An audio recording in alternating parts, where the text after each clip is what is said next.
Hello, everybody.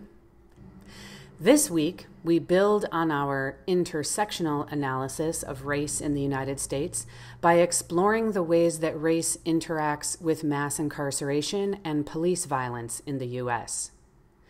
The first reading is from our textbook. It's called Where Do We Go After Ferguson by the scholar and racial theorist Michael Eric Dyson. Then you'll go to Eris Course Reserves to read the introduction to Michelle Alexander's incredible book called The New Jim Crow: Mass Incarceration in the Age of Color Blindness. The Guardian article interviewing Angela Davis is available as a link on our D2L site.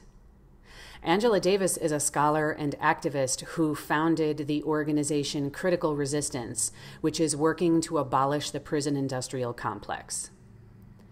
In this article, Angela Davis offers the historical context that, quote, there is an unbroken line of police violence in the U.S.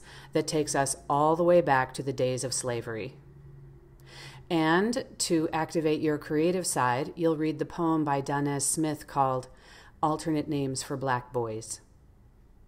Your assignments for this week are to create a zine or a comic and to participate in the discussion forum. You'll see I've posted a 2-minute video about zines and comics and why we're making one, and you've got a lot of links and examples of zines and comics to inspire you. For the zine or comic assignment, I'm asking you to reflect on your personal relationship to mass incarceration or police violence from your own life experiences. This is a personal narrative. It's not an academic paper. I encourage you to share your zines or comics with members of your discussion group, but that's totally optional.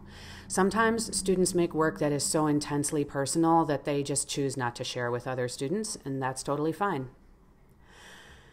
I want to acknowledge that these topics of police violence and mass incarceration are often really difficult for some of us, and they bring up a lot of conflicting feelings.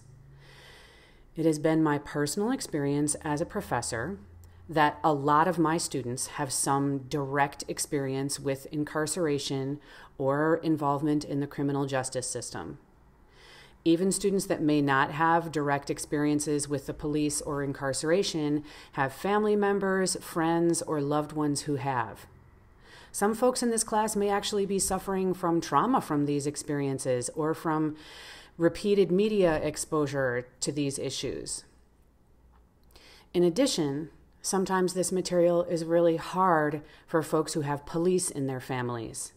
Speaking from my own personal experience, my grandfather being a Chicago cop, we identified strongly as being from a police family, and sometimes studying issues of racialized police violence can put a strain on our feelings of family loyalty. Remember, in this class, we are focused on systems of power, not on hating individuals or blaming individuals. I also find it really helpful to remember that police and prison guards are workers in systems that are often very oppressive and dehumanizing to them.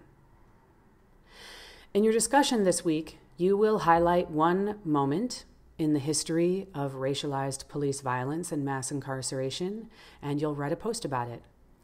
Your first discussion post is due Friday by midnight, and your discussion responses and zine or comic are all due by midnight on Monday. Please remember to post questions in the question and answer forum and email me directly about any other concerns. I hope you have a great week.